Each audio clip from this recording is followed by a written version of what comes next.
अस्सलाम वालेकुम रहमतुल्लाहि व बरकातुहू। साइटोप्लाज्म से एमडीकेट में एमसीक्यू आ सकता है, तो चलिए इसको 5 मिनट के अंदर अंदर रिवाइज करते हैं। साइटोप्लाज्म सेल मेम्ब्रेन और न्यूक्लियस के दरमियान मौजूद jelly like semi fluid substances है। ये सेल का वो हिस्सा है जहाँ ज़्यादातर मेटाबॉलिक रिएक्शंस होती है। प्रोकैरियोटिक सेल्स में साइटोप्लाज्म होता है लेकिन न्यूक्लियस नहीं होता है। यूकैरियोटिक सेल में साइटोप्लाज्म न्यूक्लियस के बाहर होता है। कंपोनेंट्स ऑफ साइटोप्लाज्म की बात की जाए तो साइटोप्लाज्म के 3 मेजर कंपोनेंट्स होते हैं: साइटोसोल, सेल ऑर्गेनेलिज और इंक्लूजन। साइटोसोल की बात करें, साइटोसोल को इंट्रासेल्युलर फ्लूइड भी कहते हैं। ये मोस्टली 70 to 90% वाटर पर मुश्तमिल होता है।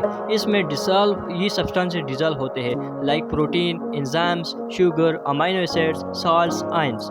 यहीं पर बहुत सी केमिकल रिएक्शंस होती है। फिर बात करते हैं सेल ऑर्गेनेलिज की। सेल ऑर्गेनेलिज भी प्रेजेंट होती है साइटोप्लाज्म के अंदर। Example mitochondria, ribosome, endoplasmic reticulum, Golgi apparatus etcetera. हर ऑर्गेनेल का अपना स्पेसिफिक फंक्शन होता है। इसके अलावा साइटोप्लाज्म के अंदर इंक्लूजन भी होता है। इंक्लूजन क्या है? इंक्लूजन नॉन लिविंग स्ट्रक्चर्स होती है साइटोप्लाज्म के अंदर। ये टेम्पररी स्टोरेज मटेरियल होता है। Example glycogen granule, lipid droplets, starch grains etcetera. Cytoplasm की फिजिकल नेचर की बात करें, साइटोप्लाज्म कोलाइडल नेचर का होता है। ये 2 स्टेट्स में एग्जिस्ट कर सकता है: सॉलिड स्टेट जो कि मोर फ्लूइड होता है, जेल स्टेट जो कि मोर विस्कस होता है। ये स्टेट्स कंटिन्यूसली चेंज करती रहती है। फिर जो है यहाँ पर आता है साइक्लोसिस।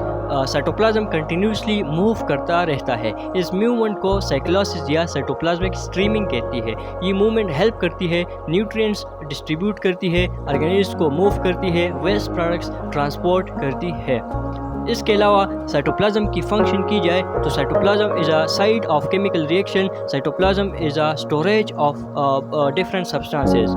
इसके अलावा साइटोप्लाज्म में इंपॉर्टेंट रिएक्शंस होते हैं लाइक हमारे पास ग्लाइकोलाइसिस, प्रोटीन सिंथेसिस का कुछ हिस्सा यहाँ पर होता है, और बायोसिंथेसिस रिएक्शन भी साइटोप्लाज्म के अंदर होती है। अब आते हैं difference between cytoplasm and cytosol. Cytoplasm is a collectively name of cytosol plus organelles plus inclusion, जबकि साइटोसोल सिर्फ फ्लूइड पोर्शन को कहते हैं। Remember, cytosol is a part of cytoplasm. Cytoplasm in plant versus animal cell. Plant cell का जो cytoplasm है वहाँ पर लार्ज फ्रंटल वैक्यूल होता है, और एनिमल सेल का जो साइटोप्लाज्म है वहाँ पर जो है वो वैक्यूल प्रेजेंट होता है या एब्सेंट होता है। इसके अलावा यहाँ पर हमने जो है वो साइटोप्लाज्म को बहुत क्विकली जो है वो रिवाइज किया है, और यहाँ पर एक भी पॉइंट इंशाल्लाह नहीं ही रह जाएगा। सब्सक्राइब करें फॉर मोर। Thank you. अल्लाह हाफिज़।